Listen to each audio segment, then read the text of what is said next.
Thanks. And yes, this is working.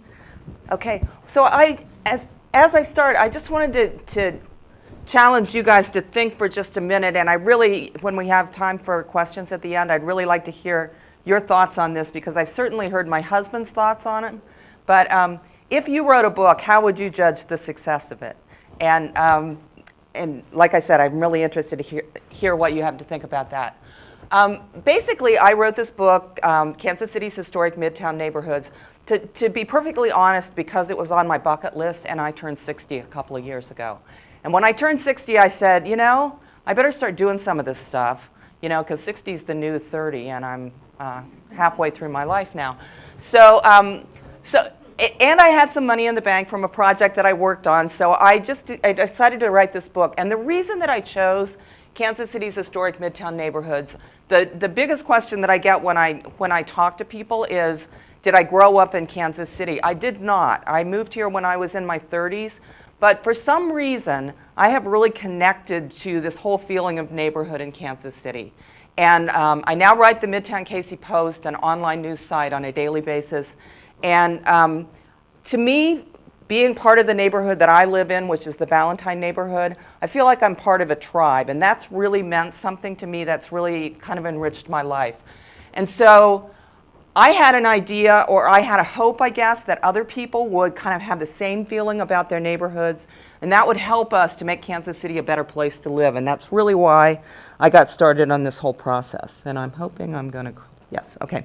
So very briefly, this is part of a larger project that I'm doing at the Midtown KC Post called the Uncovering History Project, where we're looking at block by block, every block of Midtown Kansas City, and focusing on the history that's already been written, and hoping that people, like they have musical instruments hidden in their attics and that they're not using, that people have history, that they'll come out of the woodwork, they'll bring that history to us, and we can share it with the community. So we're asking people to share their memories with us.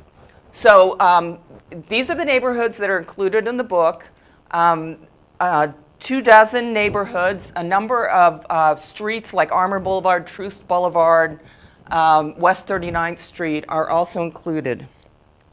And just to give you a sample of what's in the book, it basically follows a time period of the 1880s to the 1920s. And that's because that's really when Midtown developed. Before 1880, people lived downtown, people lived in Quality Hill and that area. In the 1880s, rich people started to move south. And one of the things that I think is most inspiring to people about this story is that these houses existed at 31st and Troost in the 1880s. It was known as Millionaires Row. By the 1920s, things had really, really changed. That had a lot to do with the streetcars and the way the streetcars, where the streetcar routes were in Kansas City, caused a population density, caused homes to be built in those areas.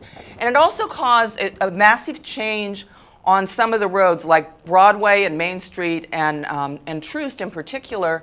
They changed. This is the same block of Troost in 1929. By this time, it's become a major commercial area rather than being this area where rich people live. And then one of the resources that's available that was really useful to me was an archive at the Kansas City Public Library that was actually a WPA project. Right after the Depression, they hired the WPA. They did a lot of projects with artists and found things to give people jobs. And one of the things they did was go and take a picture of every single building in Kansas City. And those are available. They're online at the library, and they're a really great resource for history. So what I learned about writing a book. The first thing that I learned is that it's really a great feeling to have a book with your name on it, and to have 200 copies of them sitting on your bookshelf, hoping that someday they'll turn into money. The other thing I learned about writing a book is, I don't know about Stephen King and 50 Shades of Grey, but you don't get rich doing it. As a matter of fact, I put together this little cost, and once again, don't tell my husband that you saw this because he doesn't know about some of these costs. But it's very expensive. In the world that I live in Ladine has just written a book on Kansas City history as well. There are no advances. There is nobody giving you money in advance, and there's nobody really giving you money afterwards. There's a lot of money that you have to shell out. The cost of acquiring the photos cost me about $1,500. And now I'm actually selling the books. So the publisher's selling the books, and I'll just tell you, if the publisher sells the book, if you buy it at Google or Barnes & Noble, I get less than $1. If you buy it from me, I have to pay full price in advance, and I make about $10. So don't do this if you want to get rich. And just a little bit about marketing. I'm sure all of you as artists know about that it's getting face-to-face with people that really is what sells things. So this is the Troost Festival. Recently, I spent about 5 hours at the Troost Festival talking to people and selling books. What seems to really work is to have some kind of a display where people can see where I have old maps and pictures, draw people into conversation. I have a lot of really great conversations with people and learn a lot from them. And I don't necessarily sell that many books, but that's what it is. And this was a question where I want to be in 10 years. I don't know. I want to write some more books, and that is really the kind of help that I'd like to ask for you guys about, because, and Ladine and I have talked about this a lot. We're really passionate about local history, but it's costing us money to do this kind of work. And so is there another way? Is it not a book? Is it maybe a map? Or is it a video? Or is there another way that history is going to be more relatable to people? Or do people even care, like I do, about this kind of local history? So I'll just stop there.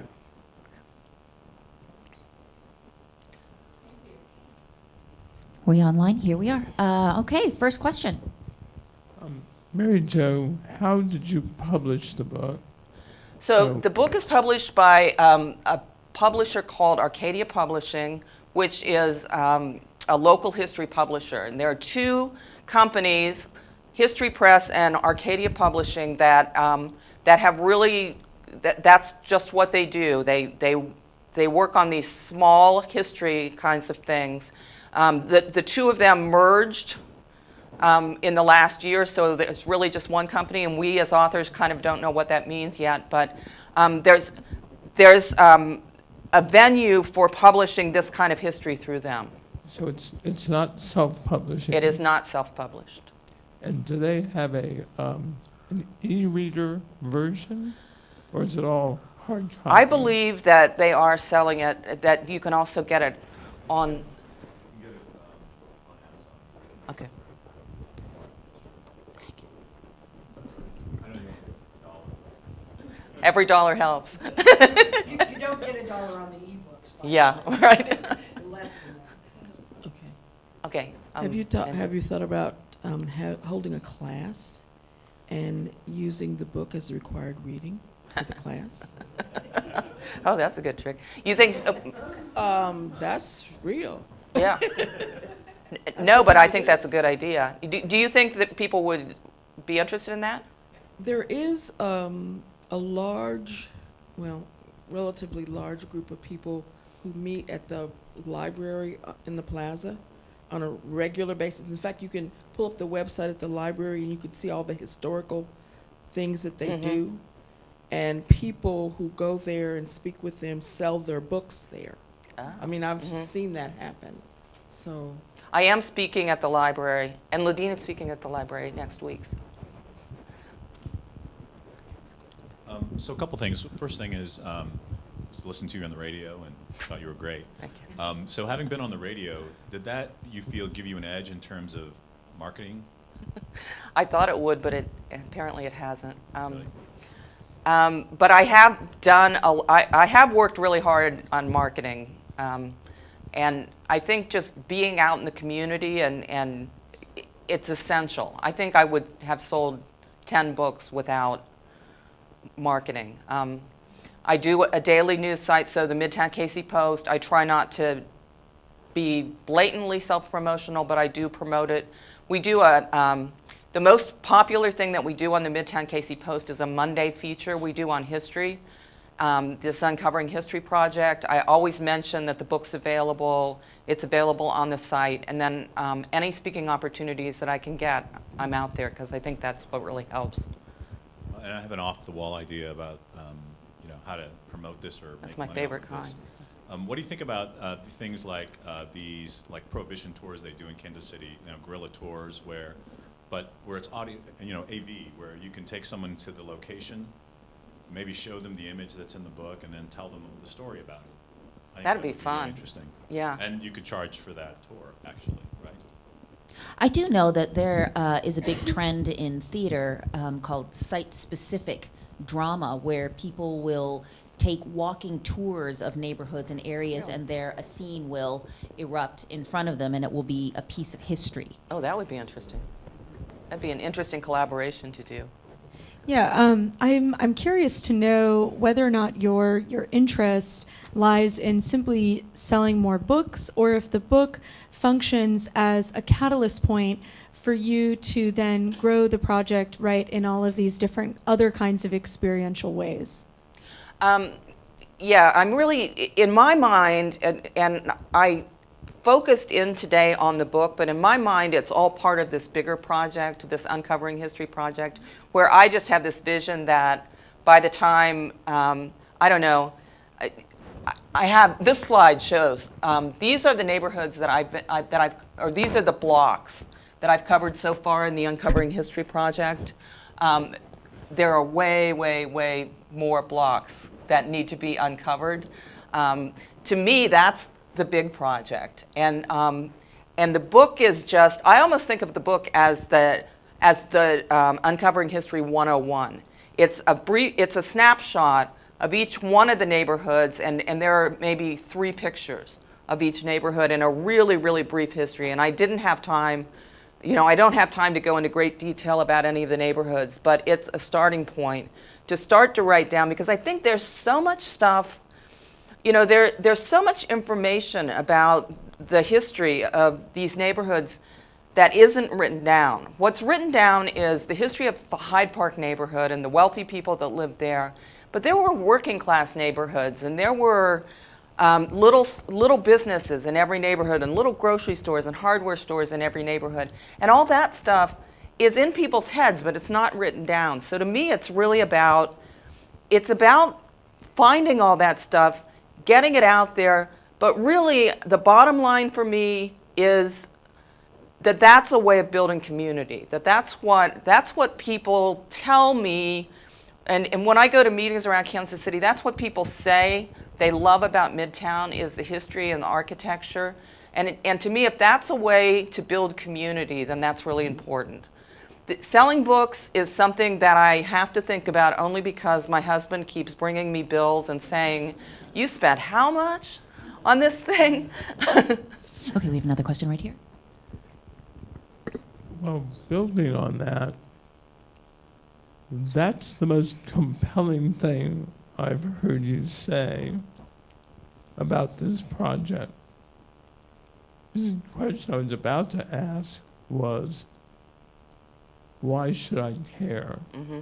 You said, we need to uncover these stories, we need to capture this information, but until you just went into that level of detail about your passion for this project, I really didn't have a clue as to why I should really be concerned about this. Mm-hmm.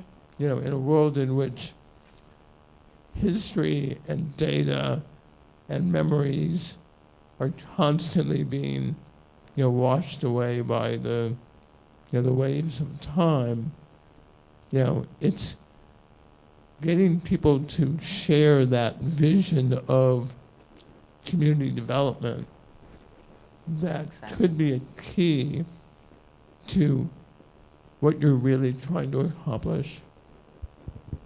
Yeah, thanks. That's very helpful. That triggered something else that I went to in New York, which I think might be kind of congruent with what you're doing. I don't know if you've ever been to the Tenement Museum in New York City. Tenement Museum is really interesting. They took an area of New York which were tenements at one point. A lot of immigrants that ended up in Manhattan. I mean, Manhattan's made of immigrants, right? Lived in these areas, and they lived. They're very poor, and they had businesses. They were ethnic neighborhoods. And they've converted like a block of this, not the entire block, just like a room in one of the buildings. Like they would convert and say, this is an example of how German immigrants lived in this tenement area. And it wasn't reenacted, it was just a room, and there was just a person who just told some of the stories. In this kind of room, people would sit and they would, everyone would meet, and there were issues around the kind of food that was available and what they had to do to make food for the immigrants that were ethnic, that people liked, and then how they got shut down. And I thought that was really interesting, and there's a ton of people that go through the Tenement Museum, and just triggered that this is very similar to that. That's and I don't know if interesting. your goal eventually is to create a museum, but there's a cultural element. And it also answers the question, well, why are you talking about this? And the answer to that was, well, all these families lived in these areas before they moved into other parts of Manhattan, and it was really, really compelling. One more They have question? a great website also. I'll look at that. One more question right here. Totally different than theirs. From a business perspective, why do you need a publisher if you're only getting 10 cents on the dollar? Because it doesn't appear that they're doing much for you other than you're driving traffic to their site and they're taking the bulk of what you're getting. Couldn't you do the same thing? That's something that I've thought a lot about. I thought, well, since this is my first book, maybe I'll try a book on training wheels, which is basically what this is. It's like a book and a kit. Arcadia's gives you kind of a template, which is both good and bad. They do market the book in terms of they put it in Union Station and the Nelson, and they get it into Barnes and Noble, and they get it onto Amazon. So that's helpful. There's also, I think, some advantage to being a part of this series that this book is in. It's sepia-toned cover. There's now one on Hyde Park in Kansas City. There's one on the Parks and Boulevards system. So people are starting to recognize those. And I think that they pushed me. I know that they pushed me and drove me crazy with the quality of the photographs, that I would have settled for much lower quality. I would have thought, well, this is a really cool picture, we ought to just run it. They would say, no, absolutely not. And the feedback that I've gotten from people that have looked at the book has been, these photos are really high quality. I've seen other books that aren't as good. So I think there are like sort of pros and cons to dealing with publishers. We have another question here. Yeah, it's not so much a question but a suggestion. I was just on the Arcadia website, and it is a nationally recognised brand, and there's a very good reason why authors want to be published by publishers, because that's their business in making high quality books, which you've experienced. The financial or the back end of it is something that every author has a different relationship. Usually they are the big gorilla, and they can dictate terms, but you can sometimes work around that. But have you thought of getting together with the other authors of those same books in the series from Kansas City and trying to do a joint marketing or a collaborative process where you can produce a mailer or a flyer or co-brand them on a history website? And the other thing is that the different angles to this aspect are sometimes more marketable than a generic term, in the sense of if you focused on the 20 architectural gems in that neighbourhood and create an architectural tour, there are architecture students and buffs that would home in on that, whereas if you just said history, they would be lost to that. So in terms of search terms, in terms of branding, create some strands, architecture, parks, communities, those are different ways to sort of slice and dice so that you can reach different specific communities rather than just going at a broad scattershot process. Great idea. And so speaking of reaching communities, as your extended Kansas City community, what can we do to help you? I'm really interested in continuing, for instance, I've started a book on Armour Boulevard. I'm really interested in a lot of stuff along Armour. But I'm also interested in just some of the stuff we talked about. I'm not sure that fitting it into the Arcadia publishing box is exactly the best way to do that. I love maps, and I love like really cool walking tour maps. And I'm wondering if, and one of the things that I thought maybe you guys would have interesting ideas about was whether there's some partnership opportunities with artists to do that sort of thing. I can't draw, but I would love to see a really cool map of Armour history. I'm interested in other ways to use the same information, all with the goal of sort of building community. I do have one more question for you. However, we are kind of at the end of our time, so do we have time for one more? Okay, good. Kind of along the lines of what this gentleman and some other people have been talking about. If you were collaborating with these other book artists or the writers, and you were creating, oh, I'm right in front of the camera. Oops. You're collaborating with them and creating these segments that you market to.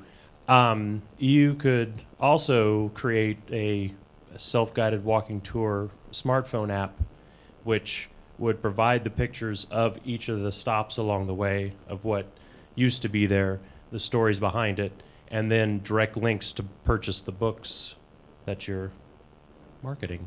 That's a great idea too. Yeah, it sounds like we all need to get together. Actually, on that note, we'll close it out, but we will stay here in the room for another 20 minutes or so to chit-chat and network and trade some other ideas. So thanks again, Mary Jo Draper.